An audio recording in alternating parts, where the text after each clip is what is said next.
Good afternoon on this almost holiday long weekend.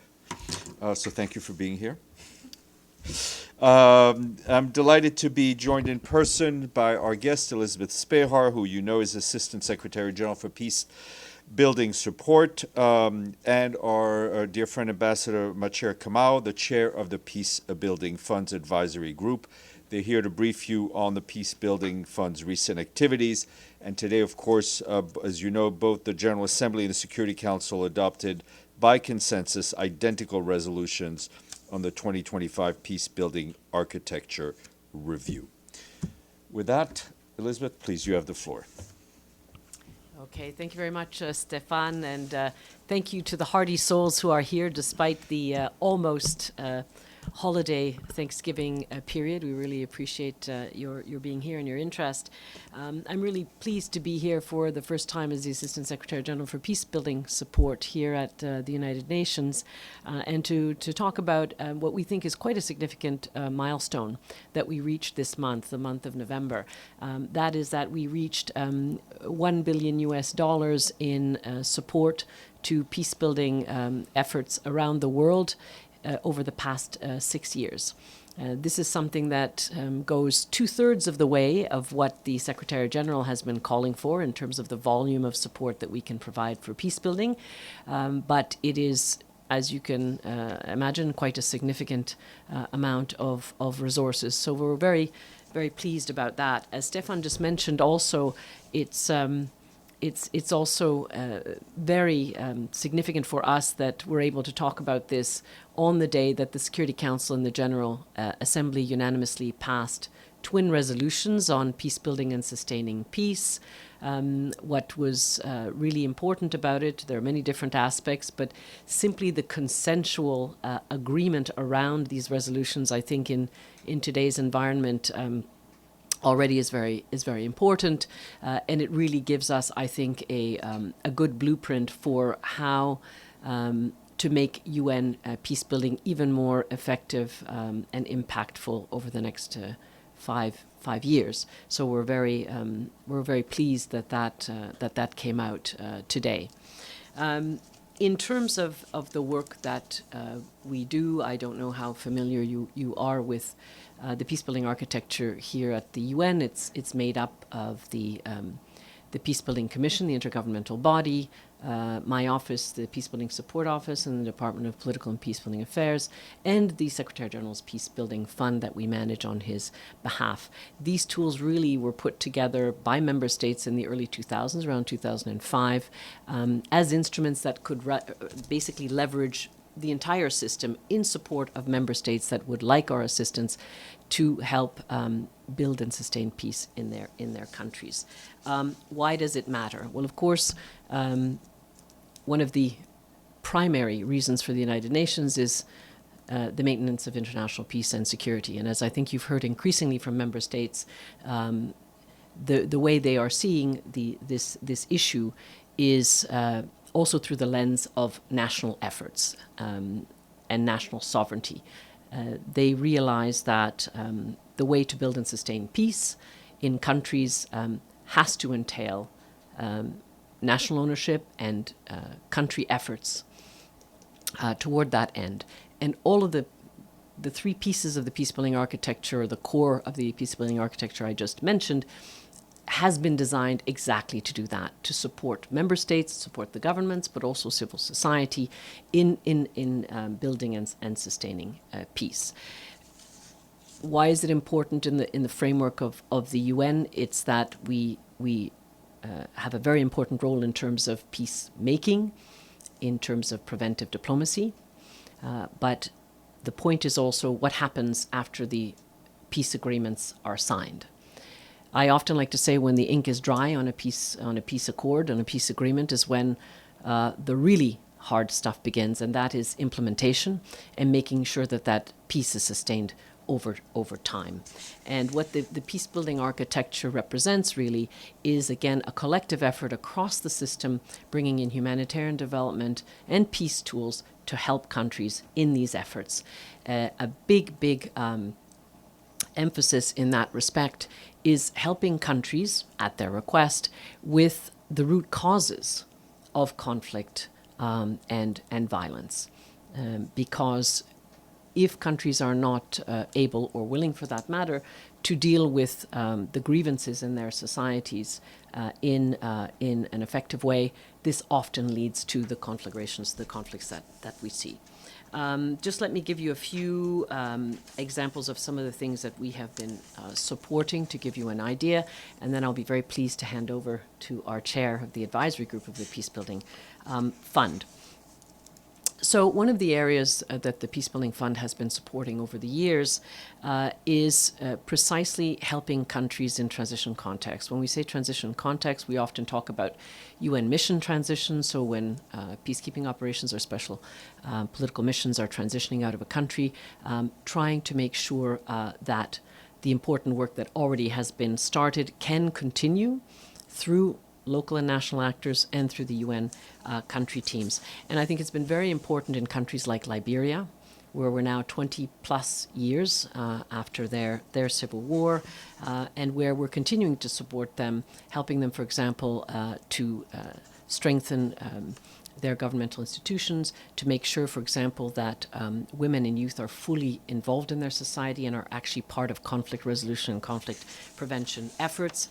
We've done similar work in Sierra Leone and also countries like the Gambia, where we've spent quite a while in support of their transitional justice efforts, which have been very important in terms of the significant political transition that happened there a number of years ago. I want to mention that I was, in March, I was visiting the Central African Republic. That's a country with still a lot of challenges in front of it, but we've been working through the Peacebuilding Fund together with MINUSCA, the peacekeeping operation, the UN country team, again, national and local stakeholders, really to help that country in some very critical ways. So, for example, MINUSCA helped to set up some local peace and reconciliation committees around the country at the government's request. We've helped to consolidate those and expand them in the country. We've also helped the expansion of state presence at the local level in a number of places where the state was not visible. And we're helping in terms of the elections that will be happening at the end of this year, including local elections that will happen for the first time in 30 years. We do have a global mandate, so let me mention also Guatemala. We've been doing a lot of work there, and I'll be visiting there in January. And we just did a very important, I think, impact evaluation of some of the work that we've supported there. And Guatemala, as you know, has had quite a turbulent history, and even after so many decades, after the closure of the peace operation there, Minugua, there is still a lot of fragility. And one of the things that we were supporting there were strengthening national and local dialogue mechanisms, including local dialogue mechanisms and peaceful conflict resolution mechanisms in an area of the country known as the Polochic Valley, quite hard to get to, actually. I have been there before. And we were able to recently do an evaluation, an independent evaluation that showed that because of the work that was supported in that part of the country, as much as 80% of the conflicts around land use that typically would happen in that area were actually, they didn't take place. So that there was a significant reduction in the amount of violence and conflict around land use and land adjudication in that area because of the work that we were able to support. So in conclusion, I would just say that peace building is it's an area of the UN's work that's not always talked about that much, but I think it's very valued. The two resolutions that were passed today, I think, are illustrative of the fact that member states really believe in this work. And an important aspect of peace building is preventing the escalation, the outbreak, the continuation or recurrence of conflict. And we all know the old adage that an ounce of prevention is worth a pound of cure. And I think we have seen that around the world. It's difficult to prevent conflicts from breaking out. But again, when you're tackling root causes, when you're anticipating, it can be done. And it is much less costly than cleaning up after conflicts and wars. The IMF came out last year with a study that was talking about every dollar invested in prevention possibly yielding $25 to $100 in savings. This is something we need to keep in mind. So I really thank you for your attention, and I'm now really delighted to pass the floor over to our dear chair of the advisory group for the Peacebuilding Fund, Ambassador Macharia Kamau. Thank you. Please, Ambassador, welcome. Thank you very much. And a very good afternoon to all of you. It's good to be back here. I'm currently the chair of the Secretary General's Advisory Group on the Peacebuilding Fund. Now, I just wanted to highlight to you, because I think it's important that maybe you get a sense of it, that this fund is really meant as the Secretary General's instrument of deploying assistance and help to countries and to communities around the world when he himself makes a judgment that there is something urgent and needy that the rest of the system may not have responded to in a timely fashion and or does not have the agility to respond because they're caught up with other commitments.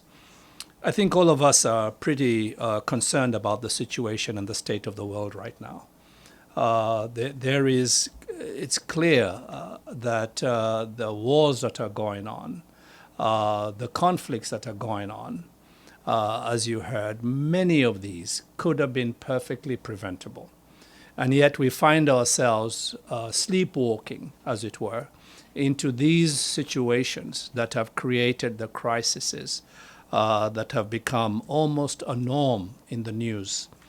Now, for us at the Peacebuilding Fund, the idea and the effort is to make sure that we prioritize working with other organizations, because the fund itself is not a large fund.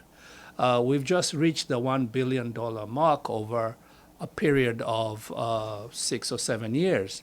The aim was to raise about 1.5 billion, and the idea wasn't so much about the money, but so much as to give the Secretary General the ability to be able to intervene at strategic moments to try to avoid situations from deteriorating and or to help other organizations crowd in their resources to help a particular community or a particular country.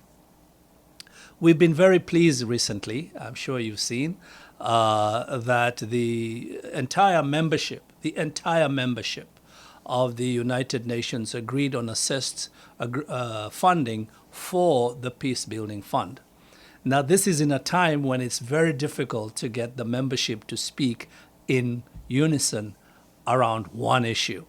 But this goes to show that despite everything that we are seeing, despite the political challenges that we are seeing in the world around peace, that member states still recognize the value of investing in a fund that is really targeting responses that can help communities deal with situations of deteriorating peace and or building greater peace in those communities.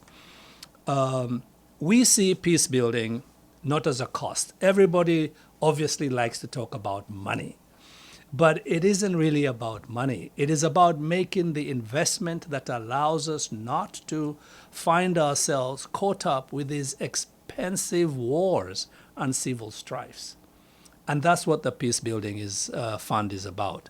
The group, the advisory group of the Secretary General is about 16 individuals picked from all over the world. So we have Africans, we have Latin Americans, we have Asians, we have Europeans, we have Americans, and so on.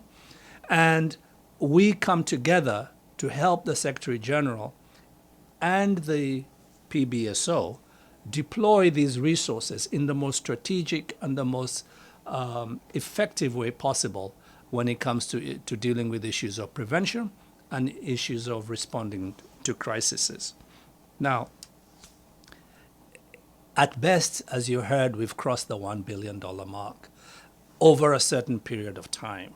We just got agreement from all member states to give $50 million to the Peacebuilding Fund every year moving forward. That gives us some sense of stability. But the gap that's still there is a gap over about 500 million, because the aspiration for that the Secretary General had was to have about $1.5 million that would allow him the ability and the flexibility to be able to respond to these crises as and when they arise. Right now, we are in the process of thinking through how we are going now to take the Peacebuilding Fund to the next level. And the challenges that we are facing because of the constraints that exist in the world with resources, especially for development, but also for peace, is that we need to draw in new partners. We need to find new civil society partners. We need to find new private sector partners. And we are already reaching out to the IFIs in different ways. You'll realize, of course, that the IFIs tend to deploy very large sums of money, and mainly through governments. But we are coming up with modalities of working with IFIs that will help them deploy their resources in communities targeted at the most needy in those communities and dealing with the last mile challenges of peace building. Because peace building at national level, that is negotiating ceasefires and negotiating peace pacts, is a very different activity than actually getting to the community and getting the community themselves to be part of that peace process. And that's PBF's work. Whether it's in, as I said earlier, it's in refugee camps or in urban settlements that have been caught up in the crossfire, or in other environments. I am personally very pleased with the 8th session that we've just had. We made significant headway. We had a very positive meeting yesterday with the Peacebuilding Commission. The German mission here led that process. We were very impressed by the number of recipient countries from Latin America and Africa who spoke at ambassadorial level and who expressed not only their happiness at the work and the support that they are getting from the PBF, but that were very vocal that this needs to be deepened and expanded. And again, this is not political rhetoric. These are countries that have actually seen the benefit of the Peacebuilding Fund in their communities, helping them deal with civil strife, helping them bring better cohesion, helping them reach, as I said, the last mile, the women and children who are at the sharp end of the crises that we're seeing in our world. So we think the Secretary General has an incredibly powerful instrument. We are happy that the donor community here in New York, but across the world, has recognized the value of this and is continuing to support us, and we hope to get even more support. And we are reaching out, as well, as I said, to the private sector and to IFIs and to other institutions to see that we get that done better. But at the end of the day, the progress that we have seen has been most encouraging, and we hope to get even better support with your support. It may come as a surprise to you, but, getting the word out through the media is one of the most powerful ways of getting people to appreciate and celebrate some of the positive things, some of the virtuous things that institutions and organizations and funds at the United Nations are actually getting done. So thank you very much for being here. Thank you very much. Amélie.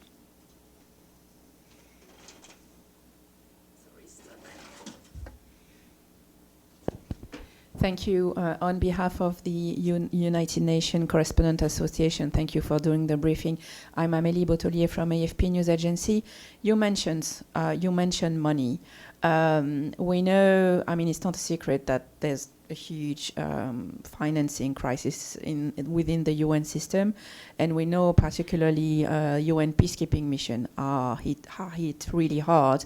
So with the decrease in motion of the number of personnel in peacekeeping mission in all the countries that they are operating in, does that, I mean, how are you impacted in your work of peace building when peacekeeping is hit so hard? Thank you. Please. All right.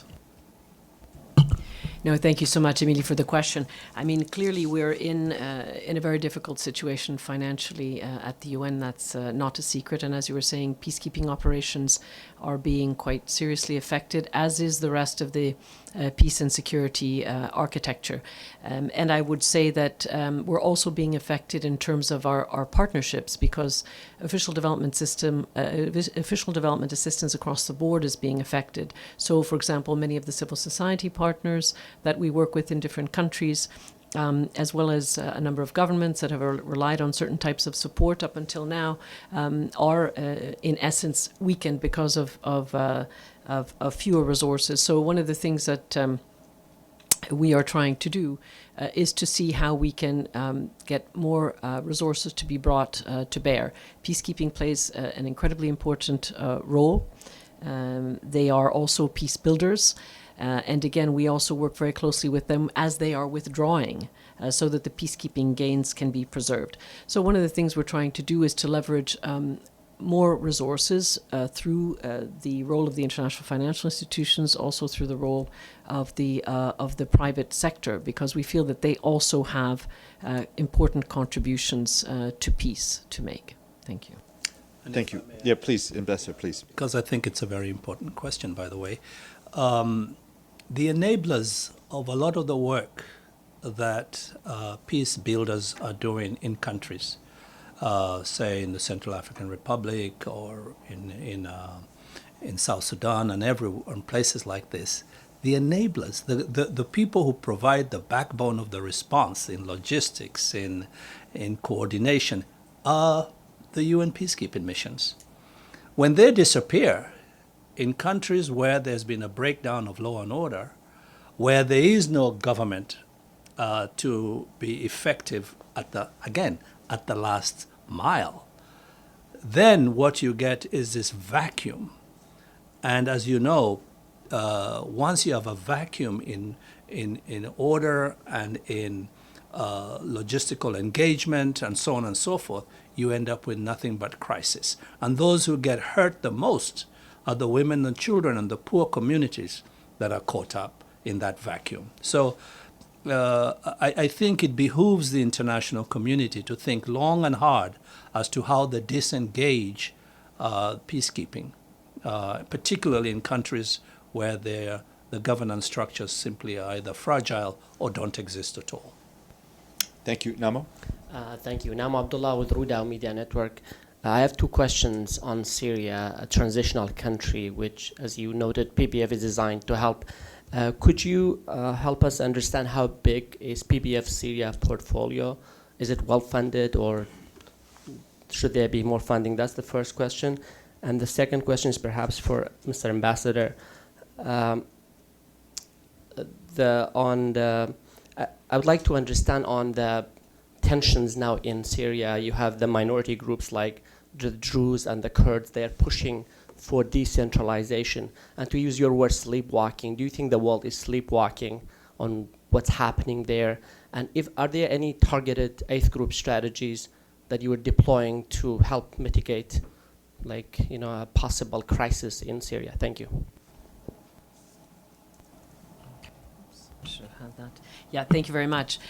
In terms of Syria, one thing that I have to clear up is, or I think I mentioned it, but let me reinforce that the fund is demand driven. So we need to get a request from a member state to, in order to make the resources available. So in the Syrian case in particular, if the Syrian authorities are interested in peacebuilding fund support, then they should be talking with the UN through our resident coordinator system in particular to bring their peace-building priorities to our attention. I can say also more broadly that the United Nations, of course, across the system is studying how best it can support Syria at this moment. And I do hope that the Peacebuilding Fund will be able to play its part, but we will wait for further analyses, and in particular, we will wait for a request. Thank you. Thank you. Ahmed, please. Thank you very much for the briefing. This is Ahmed Ali with Sphinx News TV.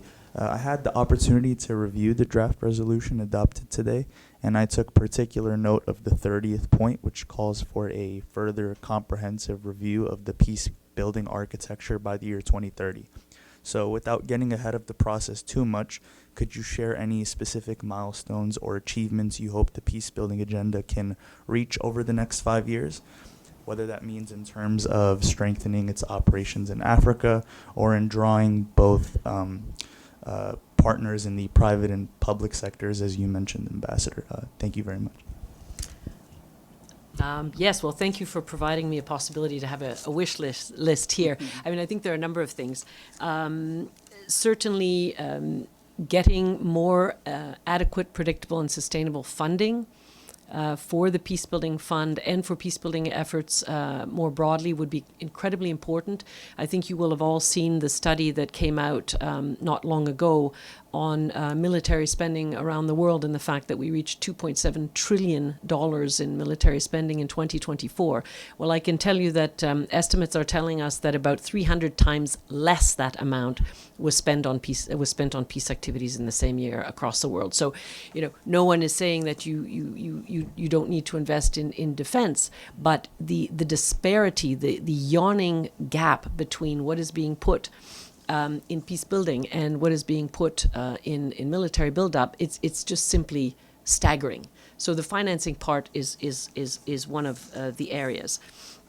I think in terms of a further comprehensive review by 2030, part of the financing is that the assessed contributions that are going to the PBF, which the ambassador mentioned, the last year presently of that funding is 2030.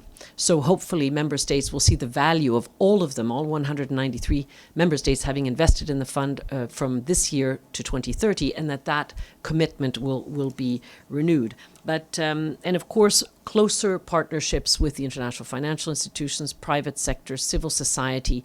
As the ambassador was saying, peace building is a collective effort, and we need to bring all of the tools to bear. So I would hope that our partnerships would be much strengthened by that point, including with regional and sub-regional organizations. I just returned from a trip with the Peacebuilding Commission to the African Union in Addis Ababa, and there was a lot of enthusiasm from our counterparts at the AU Peace and Security Council, as well as the Commission, to work much more closely together in greater synergy. So I think there's huge opportunities there.